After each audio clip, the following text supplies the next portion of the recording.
뜻밖의 선물, 그래서 감동이란 제목으로 하나님 말씀 증거하도록 하겠습니다. 민수기 3장은 51절로 되어 있는데 그냥 내용이 많잖아요. 그냥 한마디로 얘기한다 그러면 레위 집안 이야기 이렇게 요약할 수 있습니다. 레위 집안 이야기예요. 레위가 누굽니까? 첫 번째 아들이 루벤이고 두 번째가 시므온이고 세 번째가 레위죠. 셋째 아들 이야기입니다. 그런데 이 레위가 아들이 셋이 있었거든요. 17절 보니까 레위의 아들들의 이름은 게르손, 고앗, 무라리. 한번 그 보여주세요. 지도를. 어저께 봤던 지도. 이거 말고 지도. 예, 여기 보세요. 그러면은 성막이 있고 회막이 있고 동쪽이 일대라 그랬죠. 그러니까 이 제사장들의 일대를 보면 레위 아들들이에요. 레위 중에 특별히 둘째 아들 고핫이 여기 또 장남 역할을 하네요. 게르손, 고핫, 무라리인데 고핫이 중요합니다. 고핫 집안에서 모세가 나오고 아론이 나오고 미리암이 나왔어요. 그래서 특별히 고핫 자손 중에서 아론 집안만 쏙 빼가지고 모세와 아론 집안을 쏙 빼가지고 레위 그렇게 써놨는데 다 레위예요. 근데 고핫 중에 아론 자손, 제사장 가문이 된 거죠. 그리고 나머지 고핫 자손들은 그 남쪽, 그죠? 남쪽에 2대겠죠. 그 다음에 서쪽이 첫 번째 아들인 게르솜, 그리고 북쪽이 항상 4대죠. 여기가 무라리. 이렇게 배치를 했다라는 것입니다. 그러니까 하나님은 참 묘해요. 장난만 쓰시는 게 아니고 어떤 때 막내를 쓰시고 순서롭게 바꾸시는 것 같아요. 그렇죠? 그 레위의 세 아들 가운데는 중요한 게 누구겠어요? 고핫. 또 다른 성경에는 그핫이라고 나오기도 해요. 그핫, 고핫. 그래서 둘째 아들이 쓰임받고 거기서 모세와 아론, 미리암이 나왔다. 그런 겁니다. 예, 됐습니다.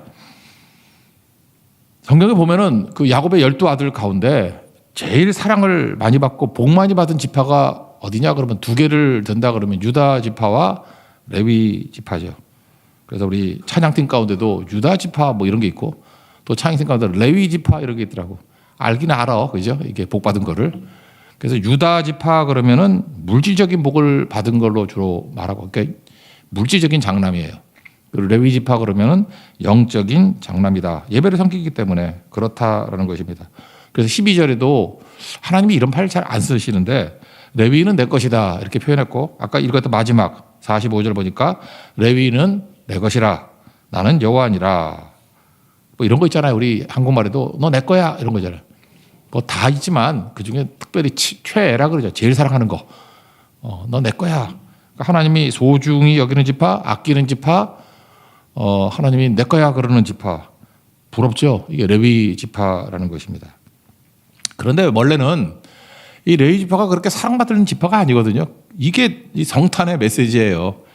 바로 뭐냐 하면은 처음에는 저주받은 지파거든요. 우리 아다시피 창세기 보자마자 나오잖아요. 34장에 야곱의 딸 중에 디나가 있잖아요. 성경에 나오는 디나는 다 예뻤어. 그러니까 여러분도 영어로 디나라고 쓰면 예쁠 거예요. 근데 평탄하진 않아. 이렇게 괜히 구경 나갔다가 하몰의 아들 주장 세겜한테 겁탈당하죠. 그래가지고 너무 예뻐서 그랬는가 봐요. 그랬더니 그 아들들이 많잖아요. 오빠들이 뭐 오빠 다 오빠인지 모르겠는데 하여튼 어디쯤인지 모르지만 오빠들이 꽤 많은 것 같아요. 그죠? 막내보다 더 어린지도 모르겠지만 하여튼 오빠들이 그랬어요. 오빠들이 막 근심하면서 열받았어. 아니 우리 집 귀한 여동생을 누가 건드려. 근데 근심과 분노가 동시에 있었다는 것입니다. 근데 속이죠. 특별히 둘째, 셋째가 속여요. 시므온과 레위가 속여서 할례 받으면 결혼시켜줄게. 그랬더니 디나에게 빠져가지고 그 족속이 다 할례를 받네요. 그리고 다 죽여버리죠. 그때에 야곱이 너무너무 힘들어 하잖아요. 창세기 34장 그 마지막 30절 같은 데 보니까 이렇게 얘기해요. 너희가 내게 화를 끼쳤다. 이 망할 놈들아. 그러면서 뭐라고 하냐. 나는 수가 적은데 그들이 모여서 나를 치고 나를 죽이리니 나와 내 집이 멸망하리라. 진짜 멸망당할 뻔했어요. 그러니까 얘네들은 뇌가 없어요. 2번, 3번 시몬과 레위는 뇌가 없다고. 그 다음에 어떤 일이 벌어지는지 몰라. 우리도 지금 뇌가 없는 녀석들 보면은 뭘 일은 저질러 놔. 분노하면서. 근데 그 다음에 감당도 못하면서. 근데 이것 때문에 사실 창세기 35장에 보니까 우리가 일어나 베델로 올라가자. 그리고 하나님께 회개하고 막 부르짖고 그런 게 나오잖아요. 그래서 또 하나님의 도우심으로 겨우 해결이 됐습니다. 근데 이때 충격이 엄청났는가 봐요. 그래서 야곱이 이걸 잊지를 못해.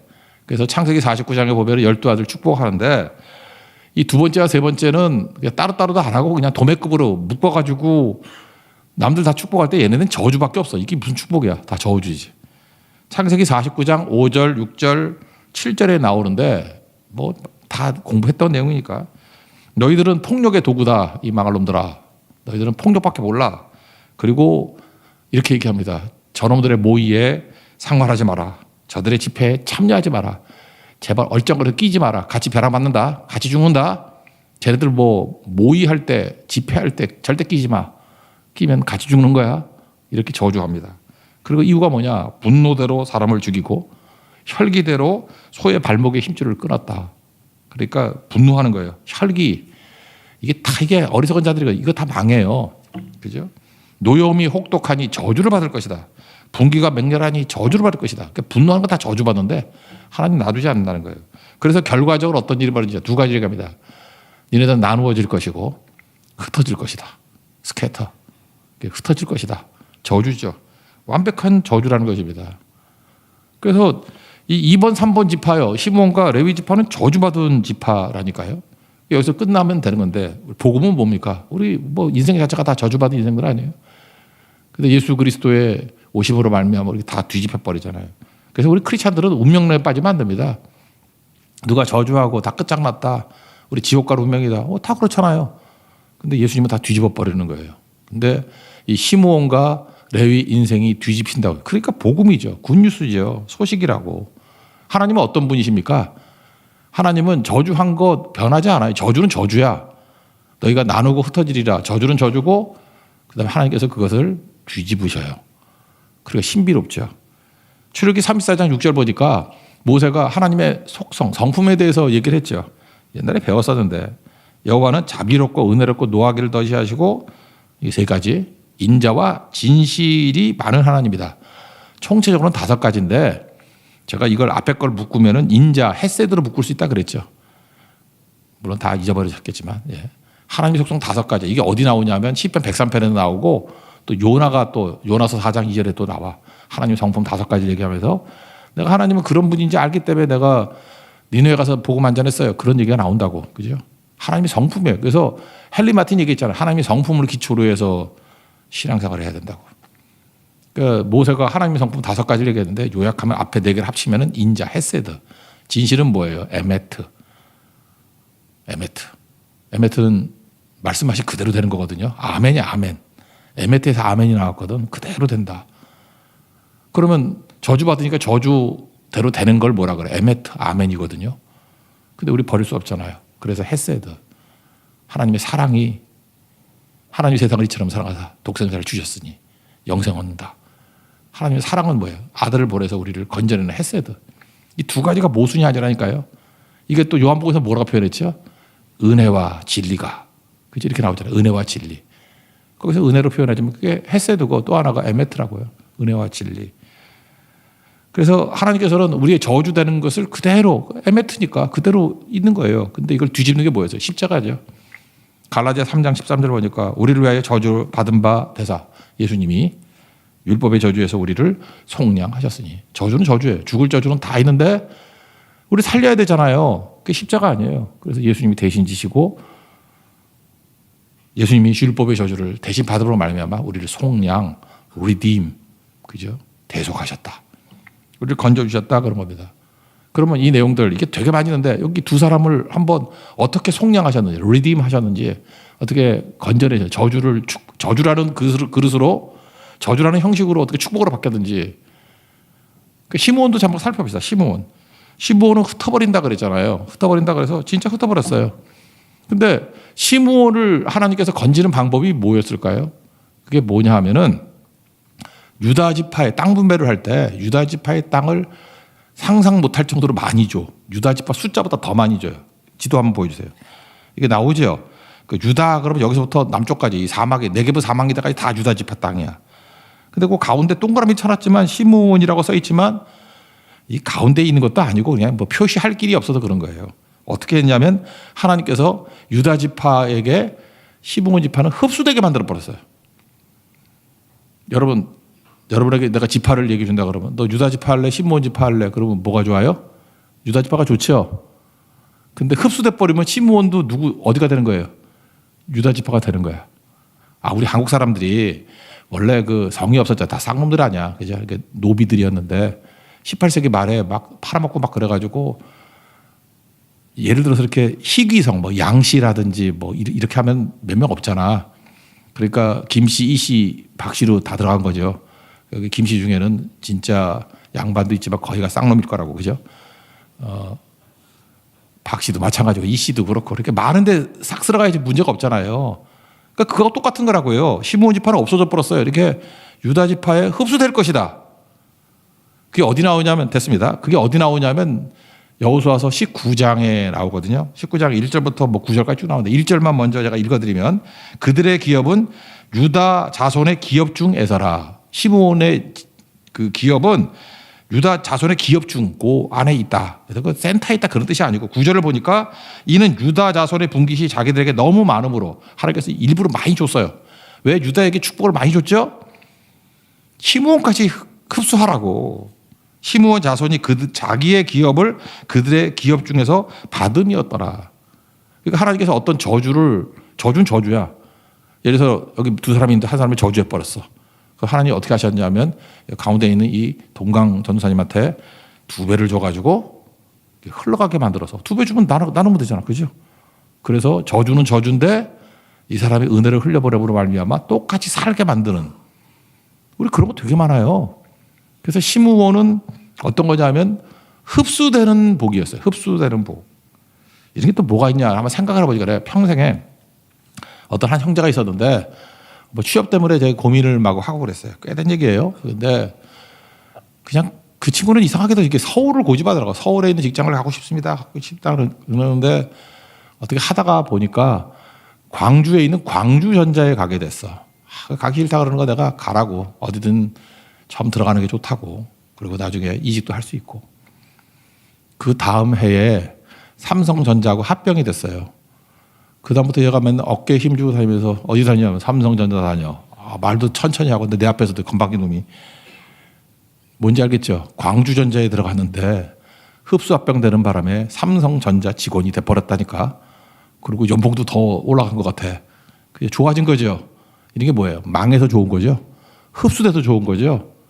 이런 거 똑같잖아요. 괌이라는 데가 있잖아요. 괌이 그 독립국가라 그러면 뭐 태평양 섬나라인데 미국령 아니에요, 미국령. 그래서 괌도 미국 아닌가?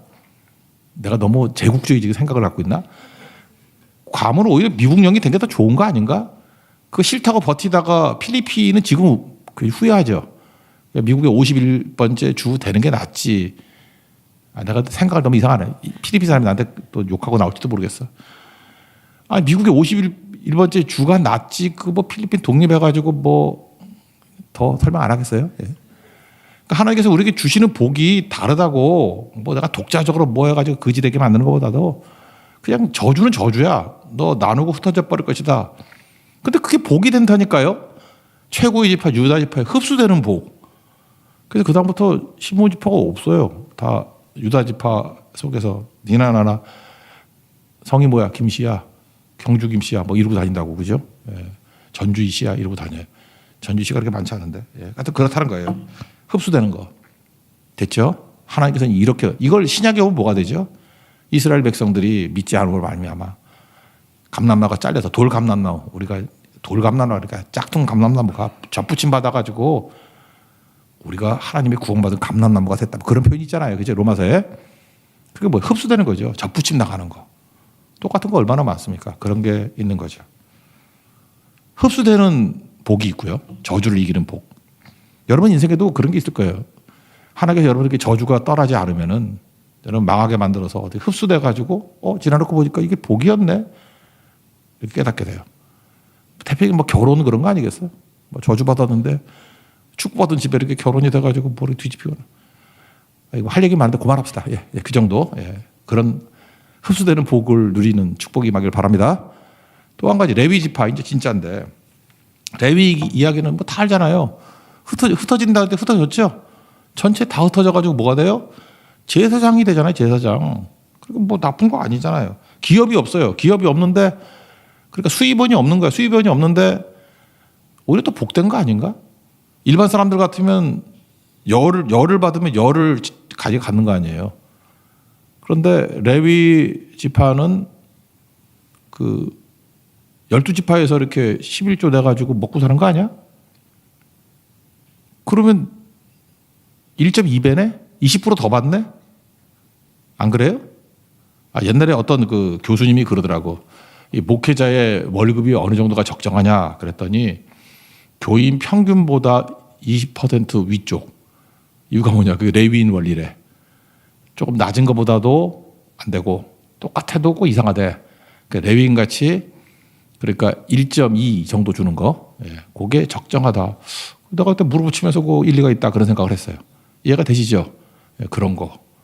그런 얘기라는 것입니다. 그러니까 은혜로 사는 인생이죠. 하나님이 주시니까 일반 백성보다도 더 은총이 넘치게 되더라는 것입니다. 그러니까 하나님께서 흩어지라는 저주가 그대로 이루어졌어요. 근데 그 저주가 하나님의 사역자로 제사장으로 섬기는 그릇으로 바꿔버리잖아요. 그러니까 하나님은 에메트, 진리도 지키시면서 또 하나 헤세드, 사랑으로 뒤집어 버리신다는 것입니다. 그래서 여러분들 그래서 인생이 참 묘한 거예요. 그죠? Tomorrow is mystery야. 미래가 우리에는 미스테리라고 신비로워요. 하나님이 어떻게 바꿀지 모르기 때문에. 그래서 예수님만 붙들면 모든 저주가 축복으로 변화가 됩니다. 믿습니까? 그게 놀라운 거예요. 그죠? 그래서 우리는 막 미스테리야. 인생이 신비로운 거예요. 어쩜 이런 일이 벌어지지? 여러분 지금 안 되고 힘들고 어려운 일들이 있습니까? 예수님 붙들면요. 마이너스가 다 플러스로 돼버리고 여러분이 생각 못했던 일들. 그래서 저한테 연락 주세요. 그러면 제가 설교가 풍성해져. 우리의 미래는 미스테리입니다. 신비로워요. 그죠? 하나님께서 어떻게 일하실지 모를 정도로 어마어마한 일들을 하신다는 것입니다. 그 축복을 우리 성탄 아침에 누리는 믿음의 종 되기를 바랍니다. 그럼 이거 마지막 하나만 더 살펴봅시다. 그러면 이렇게 반전이 일어나게 된 결정적인 사건이 뭘까? 뭐 그냥 하나님의 은혜다 그러면 넘어가도 되는데 굳이 말한다 그러면 저주가 축복으로 바뀌게 된 터닝 포인트가 있다라는 거예요. 우리 출애굽기 살폈기 때문에 알죠? 연결시켜서 볼게요. 출애굽기 32장에 보면은 금송아지 사건이 나오잖아요. 모세가 시내산에 올라갔더니 안 내려와. 그랬더니 성경이 이렇게 나와요. 내려옴의 더딤을 보고. 그러니까 신앙이 뭐냐? 버티는 거거든요. 애무나 버티고 견디는 건데 항상 내가 생각하는 것보다는 더뎌요. 그러니까 더딘 것을 견디어야 진짜 믿음이라고. 그럼 진짜 능력이 나타나는데 그 더디다고 느끼는 걸 못 견뎌서 지멋대로 하다 보면 다 죽고 망한다고. 그래서 내가 만든 신이죠. 우리를 인도할 신을 만들어내라. 신 만들어내래. 금 갖고 와서 뭐 집어던졌더니 뭐 금송아지가 됐다며. 말도 안 되는 소리. 그리고 먹고 마시고 뛰놀다 그랬는데 사실 이게 되게 성적 타락을 포함하는 거예요. 그러니까 뭐 광란에 뭐 그런 성적 타락이 있었다 그런 뜻이거든요. 이게 가나안에 있는 바알 신앙의 유입이에요. 그랬더니 하나님께서 열받으셔가지고 다 죽여버린다. 모세 너를 통해서 새로운 민족 만들겠다 그러죠. 그럴 때 모세의 간절한 기도도 있는데 그때 하나님께서 생각을 돌이키셔서 모세의 기도 때문에 물론 하나님의 본심도 그랬겠죠. 근데 모세의 기도를 사용하신 거겠죠. 이가 썩으면 발치라 그러죠. 그 썩은 잎만 뽑아내야 되겠다. 그러면서 모세가 출애굽기 32장 26절에 보니까 이렇게 얘기합니다. 누구든지 여호와의 편에 있는 자는 내게로 나오라 그랬다고요. 그랬더니 심지어 유다 지파도 안 나왔어. 딱 하나 레위 자손이 다 모여 그에게로 나오는지라. 그러니까 레위 지파는 저주받은 지파인데 그때 여기에 동참을 안 했던 것 같아요. 이거는요, 뭐 감정 때문에 뭐 평소에 패턴 그런 얘기가 아니에요. 하나님 편에 서 있는 자, 나는 주님께 속한 자, 그 마음을 가지고 나왔다라는 것입니다. 그래서 그들을 통해 가지고 3,000명이 죽죠. 그때부터 하나님께서 이렇게 얘기를 해요. 성경에서 최초로 나오는 헌신이라는 나라가 여기 나와요. 출애굽기 32장 29절. 각 사람이 자기의 아들과 자기 형제를 쳤으니 오늘 여호와께 헌신하게 되었느니라. 이 레위 자손이 헌신했다. 그가 오늘 너희에게 복을 내리시리라. 저주가 복으로 바뀌는 터닝 포인트가 이때 이루어진 거라고. 난 이게 되게 중요하다고 생각을 해요. 왜 중요하다고 생각하냐. 우리는 운명론에 약하잖아요. 나는 뭐 끝난 인생이야. 안 되는 인생이야. 근데 잘 보세요. 레위 지파는 여전히 이거 있기 전까지 여전히 저주였어요. 여전히 기대 없는 어린 나귀 같다고. 쓰임받지 못한 저주받은 지파예요. 그죠? 그러니까 뭐 주님이 용서해 준다는 또 기미도 안 보여. 우리 신앙생활 할 때도 그런 거 있죠. 서운할 때 있잖아요. 서운하다면 삐쳐가지고 뭐 팔짱 끼고 안 섬기고 그래요. 근데 레위 지파는 서운함이 있어도 충성했고, 저주 받은 상태에서 그대로 충성했고, 욕을 먹어도 그대로 충성했고, 하다못해 좌천을 시켜도 그대로 충성하고, 흩어지게 만들어도 충성하고. 하나님께서 복 주셔서 충성한 게 아니에요. 그냥 말도 안 되는 대우, 우리 조상죄지 뭐 내 죄인가 이런 것도 없어요. 그냥 묵묵히 받아들이면서 충성을 했더니 하나님이 그거를 헌신이다 그러시고 그때부터 복을 주시기 시작했다는 것입니다. 이게 레위 지파예요. 배울 게 정말 많죠. 우리 인생 가운데도 내가 생각할 때 서운할 때가 있어요. 그래도 충성을 다하는 거. 또 하나가 이 레위 지파 가운데 또 한번 뒤집힌 사람이 고라다손이죠. 나중에 모세에게 대들다가 다 죽어버리잖아. 그래서 저주받은 지파가 자손이 고라다손 아니에요? 근데 그 차별받고 저거 벼락맞을 대대로 저주받은 집안이거든. 근데 고라다손이 또 묵묵히 충성하죠. 욕을 먹어도 서운해도 저주를 한다고 차별되고 해도. 그렇더니 시편에 보니까 고라 자손의 시편 얼마나 많아요. 다윗 시대 때 하나님 앞에 잘 쓰임받는 종이 되잖아요. 그러니까 믿음은 이런 겁니다. 그죠? 내 상황에 관계없이 헌신하면 주님께서 모든 것을 뒤집어 주신다는 거예요. 오늘 성탄에 우리가 해야 될 일이 무엇입니까? 예수님이 우리의 구원의 근거를 마련해 주셨습니다. 예수님 믿고 의지하면 다 뒤바뀝니다. 믿습니까? 저주가 축복으로 바뀐다는 거예요. 근데 언제 그게 뒤바뀌게 되느냐? 내 상황이 변화가 안 된다 할지라도, 내 상황이 비참하다 할지라도 헌신하고 충성할 때 그때부터 복을 부어 주시느니라. 오늘 성탄 아침에 여러분의 삶과 우리 교회, 우리 나라의 새로운 축복의 출발이 되는 은총의 역사가 나타나는 하나님의 백성 되기를 축원합니다. 예. 자리에서 일어나겠습니다. 찬송 갑시다. 108장.